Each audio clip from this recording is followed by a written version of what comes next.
What's up, guys? So I'm finally getting around to putting up my first YouTube video that I promised you guys a while back. So I apologize if there was anyone who was actually super excited about it and was waiting around. So for this first video, I just really wanted to talk to you guys about like my U.S. Open meet prep. I know quite a few people were interested on that, so I just wanted to let you guys know how everything's been going. So first off, this meet prep, I've been dealing with a lot of different things, and probably the biggest thing was a knee issue I had right after record breakers that pretty much required me to take 3 months off of squatting. I had a pretty bad strain in my quad tendon, and any type of squatting movement was extremely painful. So finally, about 9 weeks out from the open, I was able to squat again. So I haven't really been able to do a whole lot of squat training. But kind of going along with that, though, that made me feel much better was working with Kabuki right after record breakers. We were able to do a lot of work in a short amount of time, and working with Brandon Sen and Chris Duffin, they really helped me not only heal the injury, but they helped me fix the movement patterns, the bad and poor movement patterns that were causing the knee problems. So this meet prep too is also the first time I decided to get blood work done in the time I've been competing, which is now after getting it done, it's something I would absolutely recommend everybody do. Knowing what's going on inside your body and the certain supplements that you're deciding to take and how it's affecting your body is pretty crucial being an athlete. And if you want to be top 5, top 10 in the world or whatever, you want to chase world records, and this isn't something you're doing, I would highly recommend it. And even just for general health purposes, getting blood work done every 2 to 3 months can really help.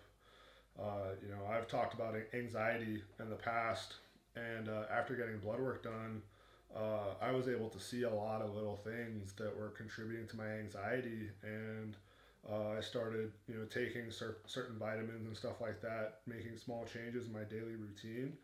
And I can honestly tell everybody right now that my anxiety and my problems with depression are at an all-time low, and that's made basically everything in my daily life and routine much better. So another thing too that's happened that you guys have probably seen in recent months is I prepped for a deadlift only meet while my knee was healing, and it was just something that allowed me to train heavy and just to kind of keep me motivated in the gym because not being able to squat kind of messed with me pretty bad. So uh, I actually attempted the all-time world record at 275, which is currently 915, and I attempted 916 in this meet, and I missed the lift right at lockout. For those of you guys who haven't seen the video, I actually attempt the lift, and the bar gets extremely lopsided as the bar's coming off the floor, and then I'm able to correct it. But then unfortunately my thumb tore right at lockout, and I don't know if you can see this here, but my thumb is actually still healing from that tear. I've put bar butter on it from the Sandbar hand care brand quite a bit, and it feels like somebody just took a lump of skin and glued it to my hand. Like it doesn't feel like normal skin, and that was almost 2 months ago. So that had caused me quite a few issues. So another thing this meet prep is me and my girlfriend Gina decided to get into a different training environment. We had been struggling with our training for quite some time, and we just really were lacking motivation to go to the gym, and we were honestly not enjoying training. So we decided to check out a different gym, and since then I can honestly say we haven't enjoyed training this much in like the past year, I would say. So and then last big thing with this meet prep that has really been different from past meet preps, because we all know what it's like to get really wrapped up in training,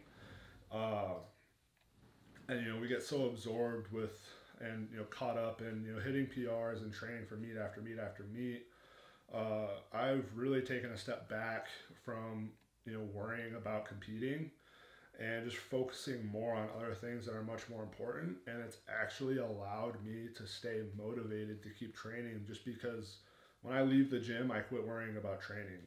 So, it's funny. I was telling people yesterday, I was driving, and usually at this point in a meet prep, I'm daydreaming about what I'm going to hit on the platform. Yesterday, I was daydreaming about building my credit score. So, that's exactly what I mean. Taking a step back and worrying about things that are actually much more important could do you a lot of good if you find yourself lacking motivation during a meet prep or just training or whatever. So, because at the end of the day, even for people like me and Gina and other people that I'm good friends with, like Joe Sullivan, people like that, powerlifting is just a hobby, and that's all it is at the end of the day. So, on top of focusing on things outside of training, like building my credit, I'm also currently focusing on building my own business. I'm currently building my online coaching business to be better than what it currently is. And I'm also planning on opening a supplement store here in Vancouver, Washington.